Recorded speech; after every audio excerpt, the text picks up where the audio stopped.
둘의 규율 때문에 시스는 2명뿐인데 얘네는 뭐야? 얘네들은 또 뭐고? 다크 제다이? 그건 뭐 시스랑 다른 거야?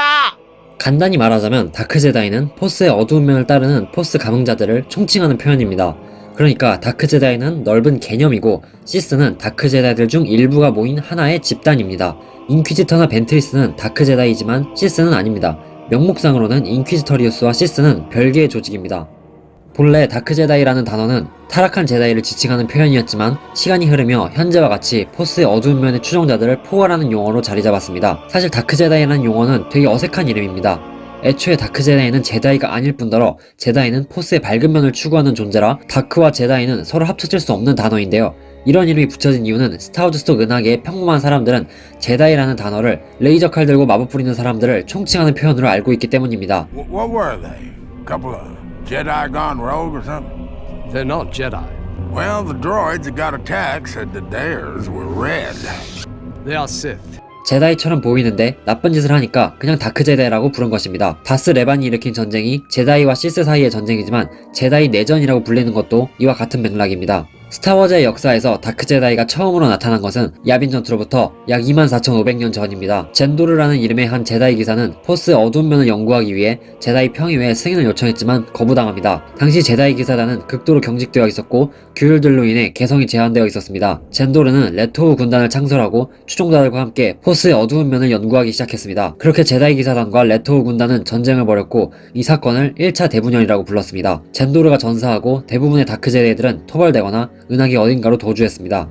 야빈 전투로부터 7000년 전 아준타 8, 소산, 카르네스 미르, 레물러스 드레이파, 소르주스 신 등의 일부 제다이들이 포스의 어두운 면에 물들으며 다크 제다이가 됩니다. 이 다크 제다이들은 포스를 왜곡시켜서 생명을 마음대로 조작할 수 있게 된다면 은하계의 행복이 증진될 수 있을 것이라 생각했습니다. 제다이는 다크 제다이들과 전쟁을 벌이게 되는데 이를 2차 대분열 또는 100년의 어둠이라고 부릅니다. 이 전쟁에서 다크 제다이들이 패배하며 은하계 외곽으로 추방되었고 이들은 추방자들이라고 불렸습니다. 다크 제다이 추방자들은 시스족의 행성 코리반에 도착하게 되고 시스족의 언어로 젠 지다이라고 불렸습니다. 다크 제다이들은 시스 사회에 녹아들며 시스는 다크 제다이 철학을 따르는 하나의 조직이 되었습니다. 이후 시스는 거대한 제국을 세우며 은하계에서 가장 거대한 다크 제다이 집단이 됩니다. 시스 제국은 하이퍼스페이스 대전쟁, 3차 대분열, 프리돈 나드 봉기, 시스 대전쟁, 제다이 내전, 어둠의 전쟁, 1, 2, 3차 은하전쟁, 4차 대분열, 신시스 전쟁을 일으키며 은하계에 어둠을 퍼뜨렸습니다. 신시스 전쟁에서 시스가 거의 전멸당하게 되고 다스 베인이 둘의 규율을 창시하며 시스가 제정이 됩니다. 둘의 규율에 대한 자세한 내용은 이 영상을 참고해주세요. 이후부터 시스와 다크 제다이의 구분이 더 쉬워집니다. 시스는 오직 둘만 존재하기 때문에 스승과 제자로 이어지는 정통 계보에 포함되지 않으면 전부 다크 제다이입니다. 야빈 전투로부터 600년 전 알리아라는 이름의 제다이는 기사단에서 추방되어 다소미르의 여자들에게 마법을 가르쳐 주었습니다. 186BBY의 키브 진이라는 파다원이 다크 제다이가 되어 제나리우스 행성에서 큰 분쟁이 일어나게 됩니다. 콰이곤 진의 제자 자나토스가 다크 제다이가 되었고 스승과의 결투에서 사망합니다. 클론 전쟁 시기에 두쿠 백작은 다크 제다이 조직인 어둠의 시종을 운영했습니다. 제다이 장군 폰크렐은 시스가 승리한 미래를 보고 다크 제다이가 되었습니다. 고의적으로 공화국군의 피해를 누적시키다가 클론들이 반란을 일으키고 이후 처형됩니다. 은하제국은 제다이를 사냥하기 위해 인퀴지터리우스라는 다크 제다이 조직을 운영했습니다.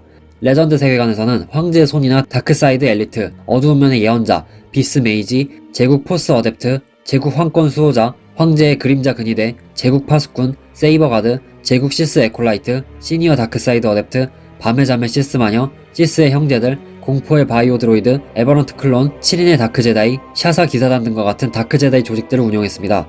타론 말리코스처럼 제다이 대숙청으로 기사단이 몰락한 후 어두운 면에 빠져 독자적으로 활동하는 다크 제다이들도 여럿 있었습니다. 신공화국 시기에 용병으로 활동한 베일론 스콜과 시나티도 다크 제다이입니다. 특이하게도 스스로 제다이가 아니라고 말하지만 정작 제다이의 전통을 따르는 모습을 보입니다. 레전드 세계관에서는 제국에 충성하는 다크 제다이들이 모여 엠파이어 리본을 결성합니다. 이들은 섀도우 트루퍼라는 인공 다크 제다이 부대를 만들지만 루크의 신 제다이 기사단에 의해 토벌됩니다. 유우잠봉 전쟁 즈음에 다크 제다이가 거의 사라진 상태였지만 이후 다스 크레이트가 원시스를 창시합니다. 그러나 이마저도 결국 괴멸당합니다. 다크 제다이라는 용어는 소설 제국의 후예에서 처음으로 등장했고 이때는 단순히 타락한 제다이만을 의미했습니다. 당시에도 시스라는 단어 자체는 있긴 있었는데 자세한 설정이 잡혀있지 않아서 다크 제다이라는 표현이 더 널리 쓰였습니다. 그렇게 다크 제다이라는 개념이 상당히 모호하고 이해하기 어려워지다 보니 현재 캐논 세계관에서는 다크 제다이라는 개념은 있지만 언급은 하지 않고 있습니다. 오늘의 영상은 여기까지입니다. 구독과 좋아요는 영상 제작에 큰 힘이 됩니다. 그러면 여러분 모두 포스가 함께하길.